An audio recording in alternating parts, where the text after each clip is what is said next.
ತುಂಬ ಚೆನ್ನಾಗಿ ಮಾಡಿದ್ದಾರೆ ಸಿನಿಮಾ. ಬೇಸಿಕಲಿ ರಿಚ್ನೆಸ್ ತುಂಬ ಇಷ್ಟ ಆಯಿತು, ಸಾಕಷ್ಟು ಖರ್ಚು ಮಾಡಿದ್ದಾರೆ. ಸುದೀಪ್ ಅವ್ರ ಸ್ಕ್ರೀನ್ ಪ್ರೆಸೆನ್ಸ್ ಇಷ್ಟ ಆಯಿತು. ಆ್ಯಂಡ್ ಒಬ್ಬೊಬ್ಬರು ಆ್ಯಕ್ಟ್ರುಗಳು ತುಂಬ ಚೆನ್ನಾಗಿ ಮಾಡಿದ್ದಾರೆ. ಚಿಕ್ಕಣ್ಣ ತುಂಬ ಚೆನ್ನಾಗಿ ಮಾಡಿದ್ದಾನೆ. ಪ್ರತಿಯೊಬ್ಬರು ಅವರವ್ರ ಕೆಲಸ ಚೆನ್ನಾಗಿ ಮಾಡಿದ್ದಾರೆ.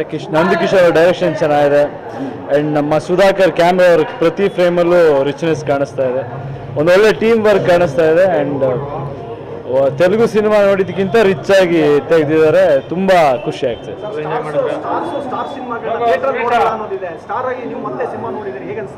ಒಳ್ಳೆ ಅಲ್ವಾ, ಸಿನಿಮಾ ನೋಡೋ ಆಸೆ ಎಲ್ರಿಗೂ ಇರುತ್ತೆ, ಟೈಮ್ ಆಗಿರಲ್ಲ.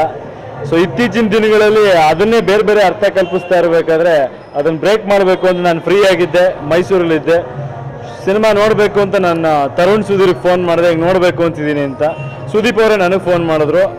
ಅವ್ರಿಗೂ ಭಾಳ ಖುಷಿ ಆಯಿತು, ನನಗೂ ಖುಷಿ ಆಯಿತು.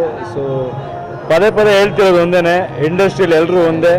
ಸಿನಿಮಾ ಚೆನ್ನಾಗಿ ನೋಡ್ಬೇಕು, ಕನ್ನಡ ಸಿನಿಮಾ ಎಲ್ಲರೂ ಖುಷಿಯಿಂದ ನೋಡಿ, ಎಲ್ಲರೂ ಫ್ಯಾನ್ಸು ಎಲ್ಲರೂ ಸಿನಿಮಾ ನೋಡಿ, ಇಂಡಸ್ಟ್ರಿ ಚೆನ್ನಾಗಿರಲಿ, ಎಲ್ಲರಿಗೂ ಒಳ್ಳೆಯದು.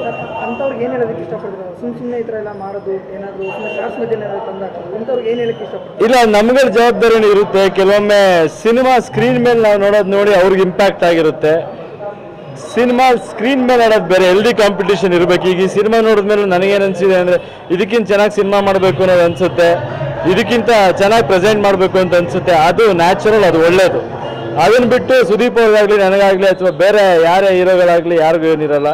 ಈಗ ನೆಕ್ಸ್ಟ್ ಶಿವಣ್ಣನ ಸಿನಿಮಾ ರಿಲೀಸ್ ಆಗ್ತಿದೆ, ಅದನ್ನು ನೋಡ್ತೀನಿ. ಎಲ್ಲರ ಸಿನಿಮಾ ನೋಡ್ತೀವಿ. ಸುದೀಪ್ ಅವರು ನನ್ನ ಸಿನಿಮಾ ನೋಡಿ ಫೋನ್ ಮಾಡೋದಿದೆ, ಶಿವಣ್ಣ ನನ್ನ ಸಿನಿಮಾ ನೋಡಿ ಫೋನ್ ಮಾಡೋದಿದೆ.